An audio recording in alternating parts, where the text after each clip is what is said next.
सादिक उर्फ बाबू कपूर याने आज काल आत्महत्या केली आणि अर्थातच अजित पवार यांच्या पक्षाचा जो उमेदवार होता फारुख शेख यांनी त्रास दिल्यामुळे आत्महत्या केल्याचं त्यांचा असा आरोप आहे आणि अर्थातच सुसाईड करताना त्यांनी हातावर काही नावं लिहिली, त्यात फारुख शेख यांचं देखील नाव आहे.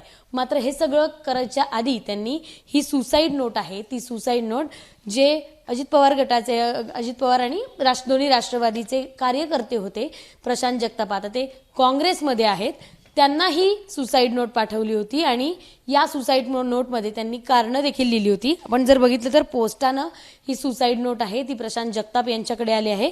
1 तारखेला म्हणजे 1 जानेवारीला 2026ला म्हणजे परवाच ही सुसाईड नोट त्यांना पोस्टानं प्राप्त झाली आहे. त्यांचं नेमकं काय म्हणणं आहे या सुसाईड नोटवर हे सगळं जाणून घेऊया. हा कार्यकर्ता कोण होता, त्याने काही पोस्ट केली होती? कार्यकर्त्याची मला कुठल्या प्रकारची कल्पना नाही, पण एक मात्र की मी मागचे 3-4 दिवस सकाळी 6 ते म्हणजे जॉगिंग ट्रॅकपासून रात्री 1 वाजेपर्यंत आम्ही प्रचारामध्ये सहभागी आहोत आणि त्याच्यामध्ये काल मी ऑफिसमध्ये ज्यावेळेस आलो त्यावेळेस मला हे टपालाने आलेलं पत्र मिळालं, ज्याच्यामध्ये तारीख होती 1/1/2026 आणि आले म्हणजे माझ्याच नावाने आलेलं आहे, पण याच्यात नाव आहे Sadiq H Kapoor, premises building, office number 28 east street, camp, Pune 1. आणि याच्यामध्ये आपण जे म्हणतो ते फारुख यासिन इनामदार याचं नाव आहे. अर्थात तो आता अजितदादांच्या राष्ट्रवादीचा उमेदवार आहे आणि यांच्यामुळे त्यांना त्रास आहे किंवा हे त्याला त्रास देतात अशा प्रकारचे त्यांनी पत्र पाठवले. अर्थात मी या ठिकाणी मागच्या पक्षाचे कार्यरत होतो किंवा या शहरामध्ये पुण्यात, राज्यात, देशामध्ये काही जरी चुकी झालं तर त्याच्या विरोधात आवाज उठवतो, आंदोलनं करतो, त्यामुळे मला अशा प्रकारची पत्र येत असतात. त्यामुळे मी ते पत्र काल सायंकाळी इथंच 8-8:30ला वाचलं आणि त्याच दरम्यान या व्यक्तीने आत्महत्या केल्याचा विषय माझ्या कानावर आला आणि त्या अनुषंगाने हे पत्र मी लगेच जपून ठेवलं, कारण की मला आणि मी ठरवलं होतं की हे पत्र आपल्याला आलंय तर त्या ठिकाणी ही व्यक्ती बिचारी नाही आज या जगामध्ये, पण या संदर्भामध्ये जिथं जिथं वाटेल तिथं नका यंत्रणेला आपण सहकार्य करतो. त्याचं कारण काय की एखाद्या व्यक्तीने एखाद्या नेत्याच्या त्रासाला कंटाळून जर आत्महत्या केली असेल तर त्याला त्याच्या निधनानंतर सुद्धा न्याय मिळायला हवा, ही माझी भूमिका आहे. फारुख शेख यांचं नाव, फारुख इनामदार त्यांचं नाव लिहिलेलं आहे. हो, टिफू काय लिहिलं याच्यात? तुम्ही अख्खा सुसाईड नोट मी पण वाचली, तुम्ही काय काय त्यांचं म्हणणं की त्यांनी खूप सारा त्रास दिला आहे. त्याचबरोबर हे त्यांनी जो एक मुद्दा लिहिला तो मुद्दा मला पटला. त्याचं कारण की मधल्या काळामध्ये तिथले सय्यदनगरच्या किंवा मुंबईवाडीच्या प्रभागातले बरेचसे कार्यकर्ते असे होते जे फारुख इनामदारबरोबर काम करत नव्हते, पण ते विरोधात किंवा त्यांच्या वेगवेगळ्या राजकीय पक्षामध्ये कामकाज करत असल्यामुळं त्यांच्यावर खोटे गुन्हे दाखल करणे, त्यांच्यावर तडीपाऱ्याच्या किंवा मोक्याच्या नोटिसा पाठवणे हे चालू होतं. हे कदाचित पॉलिटिकल प्रेशरमुळे चालू होतं.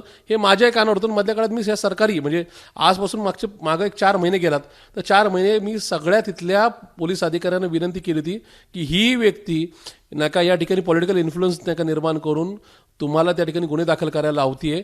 प्लीज ह्याच्या तुम्ही प्रभावाखाली येऊ नका, कारण खूप साऱ्या लोकांच्या आयुष्य बरबाद होतील. माझा पोलिसांवर आरोप नाही, कारण शेवटी राज्य सरकार, गृह विभाग हा देवेंद्र फडणवीसांच्या आणि महायुतीतल्या तिन्ही पक्षाच्या नेत्यांच्या हाताखाली कामकाज करतो. त्यामुळे मी समजू शकतो की हा दबाव, पण शेवटी काही मंडळी ते दबावाला बळी पडून सरेंडर होतात किंवा पोलिसांना जेलमध्ये जातात किंवा समोरच्या राजकीय नेत्याला शरण जातात, पण काही मंडळी मात्र दुर्दैवाने त्या ठिकाणी आत्महत्या करतात. तो प्रसंग ह्या व्यक्तीच्या जर आयुष्यात आला असेल तर मला असं वाटतं की महायुती सरकार किंवा देवेंद्रजी फडणवीस यांचं सरकार किती निकम्म आहे, किती वाईट आहे आणि महायुतीतला एखादा घटक पक्ष एखाद्या व्यक्तीच्या मृत्यूला कसा जबाबदार ठरतो याचं एक घाणेरडं आणि वाईट उदाहरण आहे असं मला वाटतं. दोन्ही राष्ट्रवादी एकत्र असताना यांनी तुमच्यासोबत काम केलं असेल, यांचे आणि तुमचे संबंध काय होते, ते कसे कार्य करते? मी जोपर्यंत त्यांचा फोटो पाहतो तोपर्यंत मी त्यांना ओळखू शकणार नाही की यांनी मला मध्ये काही भेटलेत का काय, पण हे फारुख इनामदारांच्या बरोबर मला फार काय त्या ठिकाणी मिळालं नाही, कारण की एक वेगळा स्वभावाचा माणूस आहे, त्याच्यामुळे त्याच्यावर माझं काय फार काय सख्य म्हणजे वाईट पण नाही चांगलं पण नाही. या ठिकाणी एकत्र काम केल्यानंतर हाय हॅलो हे संबंध राहिलेत, पण मला असं वाटतं की बाकीच्या त्यांच्या ज्या काही स्टोरीज पुढे येतात त्या त्यावेळेसही होत्या, थोडा उद्दामपणा असेल किंवा बाकीच्या सगळ्या गोष्टी असतील, पण हे मात्र खरं आहे की या सगळ्या प्रकारामध्ये ह्या व्यक्तीला आत्महत्येला सामोरं जाणं आणि योगायोगाने 2 दिवस आत्महत्येच्या पूर्वी 2 दिवस मला पत्र येणं, अर्थात त्यांनी आणखीन पण काही राजकीय नेत्यांना पाठवलं असेल, पण मला पत्र येणं, तर ज्या ठिकाणी या व्यक्तीला मृत्यूनंतर सुद्धा न्याय मिळण्यासाठी मला त्या ठिकाणी पुढे यावं लागेल, मी नक्की येईल. अजित पवार गटाचा हा कार्यकर्ता आहे, म्हणजे त्यांच्या गटाकडनं उमेदवार आहे. अजित पवारांनी आधी म्हटलंय की आम्ही अशा गुन्हेगारांना साथ देत नाहीत किंवा गुन्हेगारी असेल तर ती फोडून काढा. मागच्या वेळेस काही नावं समोर आले तेव्हा त्यांनी भलत्याचं नाव घेऊन सांगितलं होतं की हा माझा उमेदवार नाही, या माणसांनी हा उमेदवार दिलाय. आता काय वाटतं? नाही, आता त्यांना या ठिकाणी स्पष्टीकरण द्यावं लागेल, कारण या ठिकाणी संबंधित व्यक्तीने जाताना सुद्धा हातावर आणि मला वाटतं शरीरावर काहीतरी या फारुकी इनामदारांचं नाव लिहिलेलं आहे. त्याचबरोबर एखादी व्यक्ती म्हणजे त्या ठिकाणी गंमत म्हणून सगळं करत नाही. ज्यावेळेस आत्महत्येचं शेवट म्हणजे आपण हे जग सोडतोय हे माहिती असताना जी व्यक्ती ज्यावेळेस त्या त्वेषाने लिहिती, त्याचा अर्थ त्या व्यक्तीकडून 100% त्रास झाला असेल. आणि मला असं वाटतं की हे तर त्यांच्या हँडरायटिंगमधलं पत्र आहे. आपण पाहताय की एका कुठं टायपिंग ते वाचून दाखवूया जरा, याच्यात सुसाईड नोटमध्ये काय काय लिहिले आपण एकदा वाचून दाखवूया. आता त्यांनी असं दिलं की मान्य प्रशांतदा जगताप साहेब, मान्य साहेब फारुक यासीन इनामदार हा टिंब टोळीचा आका आहे. तो अजितदादा पवार साहेबांच्या नावाखाली आमच्या भागात गोरगरिबांच्या जमिनी लाटण्याचं काम करत आहे. गोरगरिबांचे जगणे या ठिकाणी मुश्किल करून सोडले आहे. त्यांची घरं उद्ध्वस्त करून सोडले आहे. साहेब, माझ्यासारख्या व्यवसाय करणाऱ्याबरोबर सामाजिक काम करणारा छोटा कार्यकर्ता आज त्याने आत्महत्या करण्याची वेळ आणलेली आहे आणि माझी 10 कोटीची जमीन हडप करण्याच्या तयारीत आहे. मान्य साहेब, वरिष्ठ पोलीस अधिकाऱ्यांनाच खरेदी केलेलं आहे. तर फारुक इनामदार असतील किंवा बाकी पोलीस अधिकाऱ्यांची नावं लिहिली ते मला वाचणं ते बरोबर वाटत नाही. तर या मुख्य आरोपीनं फाशीची शिक्षा अपेक्षित आहे. तरी साहेब यांना पाठीशी घालणाऱ्या पक्षातील वरिष्ठांना रोखावं ही विनंती. कदाचित त्यांना असं वाटत असेल की माझ्या राष्ट्रवादीत काही संबंध असेल तर मी त्यांना रोखावं किंवा त्यांना विनंती करावं. पण आणि हे तुम्हाला सांगतो, जर हे पत्र मला परवा मिळालं असतं तर मी 100% सन्मान्य अजितदादांना किंवा त्या पक्षातल्या काही नेत्यांकडे हे व्हॉट्सअप करून सांगितलं असं की नाही का असं काहीतरी होऊ शकतं, तेवढं थांबवा. पण दुर्दैवाने हे रात्री 8 वाजता माझ्या हातात पत्र मिळाले, कारण की हे 1 तारखेला डिस्पॅच केलेलं आहे. मग त्याच्यामुळं मे बी त्यांनी 1 दिवस नाही का डिलिव्हरी करायला घेतला असेल, पण दुर्दैवाने त्यांच्या मृत्यूनंतर हे ताब्यात मिळाले, ही वस्तुस्थिती आहे. मागे पण त्यांनी काय काय कारणं लिहिली आहेत मृत्यूची.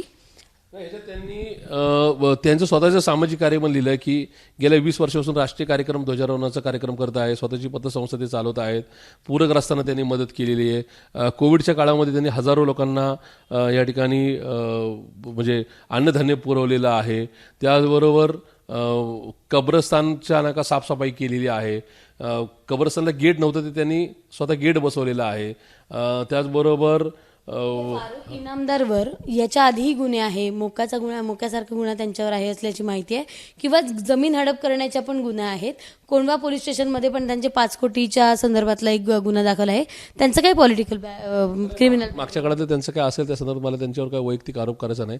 पण एक सद्विवेक बुद्धीला जागरून मी जे काय शिवशाहू फुले आंबेडकरांची विचारधारेवर कामकाज करतो, संविधानावर माझं प्रेम आहे, त्या अनुषंगाने माझी सद्विवेक बुद्धी ही सांगती की BJP सहित महायुतीतला कुठल्याही घटक पक्षाचा मोठा नेता असेल त्यांनी जर असं कांड केलं असेल, चुकीचा उद्योग केला असेल आणि मला पत्र मिळालं असेल तर मी झाकून ठेवता कामा नये. या ठिकाणी त्याच्यासाठी पाहिजे ती वाटेल ती राजकीय किंमत मोजायची तयारी माझी आहे. या संदर्भात या व्यक्तीला मृत्यूनंतर सुद्धा न्याय मिळावा ही माझी नाही का या ठिकाणी सरकारला विनंती राहील. सरकारमध्ये थोडी जरी नाही का माणुसकी शिल्लक असेल तर जो व्यक्ती या एकूणच ज्यांचं नाव सादिक भाई आहे त्यांच्या मृत्यूला जबाबदार आहे त्याच्यावर त्यांनी तात्काळ गुन्हा दाखल करून योग्य ती कायदेशीर कारवाई करावी. दोन्ही राष्ट्रवादी एकत्र असतानाही हा कार्यकर्ता तुमच्या सोबत होते. राष्ट्रवादी फुटल्यानंतरही हे अजित पवारांच्या गटात काम करत होते. राष्ट्रवादीबद्दल काय वाटतं? दोन्ही राष्ट्रवादी अशा लोकांना साथ का देत होते तेव्हा? नाही, काही कल्पना नाही. शेवटी काय तिथं मी कामकाज करत असताना माझ्या डोळ्यासमक्ष तर काही झालेलं नाही. पण आता हे मधल्या काळात काही वारंवार होऊन सुद्धा जर पक्ष नेतृत्व त्यांना त्या संदर्भात काही विचारणा करते का नाही हे विचारण्याचे मला अधिकार नाही. तर तो त्यांचा अंतर्गत प्रश्न आहे. आता मात्र हे प्रकरण उघडकीस आल्यानंतर त्याच्यावर काय त्यांनी भाष्य करावं हे मात्र आता जनतेने ठरवायचं आहे. आता सरकारला काय करायचं, याचा जाब कसा सरकारला मी एवढंच सांगेल की आता मी सुद्धा एक उमेदवार म्हणून या प्रचाराच्या रणधुमाळीमध्ये आहे. तुम्ही जे या सादिक भाईंच्या मृत्यूला जबाबदार असेल त्यांच्यावर गुन्हा दाखल करावा, योग्य ती कायदेशीर कारवाई करावी. अन्यथा 16 तारखेच्या निकालानंतर मी स्वतः हायकोर्टाची पायरी चढेल. मुंबई उच्च न्यायालयामध्ये मला जावं लागेल, कारण की कोणीतरी मृत्यूच्या अगोदर प्रशांत जगताप अन्यायाच्या विरोधात लढतो असं काहीतरी या ठिकाणी नाही का एकदा अधोरेखित झालं. येस, या ठिकाणी म्हणजे कुणीतरी समजलं की प्रशांत जगताप अन्यायाच्या विरोधात आवाज उठायला आपण मृत्यूच्या पूर्वी प्रशांत जगतापला पत्र लिहायला हवं. ते पत्र त्यांनी दिलंय आणि मला असं वाटतं की मी जर या व्यक्तीच्या न्यायासाठी याला न्याय मिळावा म्हणून जर मी लढलो नाही तर मी माझ्या नजरेत पडेल. त्यामुळे मला काही जरी झालं तर किती जरी दबाव आला तरी मी या व्यक्तीला न्याय मिळवण्यासाठी पाहिजे ते नकार त्या ठिकाणी करेल. वेळ प्रसंगी हायकोर्ट सुप्रीम कोर्टात जाईल, पण निश्चित याच्यासाठी मी भांडेल. त्याचा एक पॉलिटिकल प्रश्न आहे. हे सगळं करत होते, लढे उभे करत होते, अनेकांना न्याय मिळवून देत होते, म्हणून हे आज पत्र तुमच्याकडे आलंय. पण ज्या पक्षाच्या अंतर्गत तुम्ही करत होते तो पक्षच आज तुमच्यासोबत नाही. तुम्हाला राष्ट्रवादी काँग्रेस तुमच्यासोबत नाही, तुम्हाला काँग्रेसमधनं लढवलं लागतं. हे बघा, मी एक तर पहिलं सांगितलं की शिवशाहू फुले आंबेडकर विचारधारा, नेहरू गांधीजींचा विचार हाच काँग्रेसचा विचार होता आणि काँग्रेसच या ठिकाणी सक्षम विरोधी पक्ष म्हणून आज भाजप आणि महायुतीला टक्कर देऊ शकतो.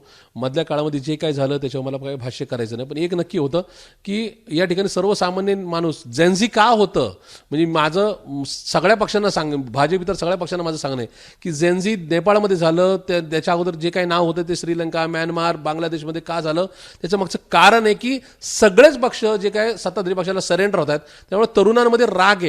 आता तो भारतात दिसत नसेल, महाराष्ट्रात पुण्यात दिसत नसेल, पण तो तुम्हाला उफाळलेला दिसेल. तसं होऊ नये अशी माझी ईश्वरचरणी प्रार्थना आहे. त्यामुळे राजकीय नेत्यांनी आपली बुद्धी या ठिकाणी घाण न ठेवता सक्षम विरोधी पक्ष म्हणून जे मॅन्डेट आपल्याला मिळाले विरोधी पक्षाचं ते घेऊन पुढे जावं. अन्यथा या ठिकाणी तसे प्रकार बघायला मिळाले तर आश्चर्य वाटायचं कारण आहे. मी पुन्हा पुन्हा सांगतो, भारत देश हा समृद्ध देश आहे, याच्यामध्ये कुठलाही चुकीचा प्रकार होऊ नये. पण मात्र सगळ्यांनी जर नाही का या ठिकाणी सत्ताधारी पक्षाला सरेंडर व्हायचं ठरवलं तर मात्र या देशातला तरुण पेटून उठेल. आणि म्हणूनच मी त्या ठिकाणी सत्ताधारी पक्षाच्या बाजूने न जाता माझा नका या ठिकाणी संविधानाचा विचार कायम ठेवण्याकरता मी काँग्रेसबरोबर आहे आणि उद्या सुद्धा काँग्रेसबरोबरच राहील.